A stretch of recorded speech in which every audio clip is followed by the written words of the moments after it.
అవును, మాది పెళ్లి రోజు కుక్క బ్రోస్ అందరికి భోజనాలు పెడతావా అంటే తప్పకుండా పెడతానని చెప్పాను.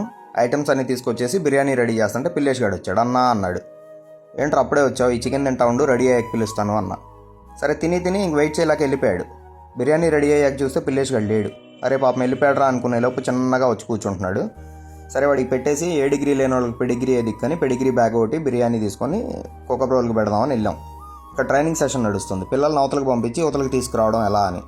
మరి ట్రైనింగ్ మళ్ళీ ఇద్దరులే వచ్చి భోజనాలు చేయండి అంటే గబగబా వచ్చారు. ఏంటన్నా స్పెషల్ అన్నారు. పెళ్లి రోజురా అన్న. థ్యాంక్స్ అన్న, కంగ్రాచులేషన్స్ అన్నారు. పెళ్లి రోజు నాది కాదురా, వేరే వాళ్ళది అని చెప్పాను. సరే ఎవరిదైతే వాళ్ళకి చెప్పన్నా అన్నారు. వీడు వచ్చి కారు ఎక్కుతున్నాడు.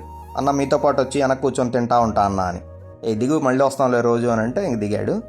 వీళ్ళకి నెక్స్ట్ మినిట్ భోజనం దొరికిద్దని తెలియక పాప నిద్రపోతున్నారు. వీళ్ళ బ్రతుకులు ఎలా ఉంటాయంటే ఏ క్షణం భోజనం దొరికిద్దో తెలియదు.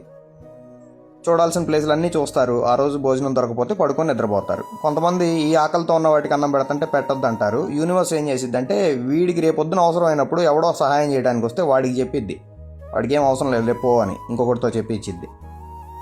ఇది ఖచ్చితంగా ఎఫెక్ట్ ఉంటుంది. ఇదంతా వాళ్ళకి తెలియదు. వీడొచ్చి హ్యాపీ బర్త్డే అంటున్నాడు.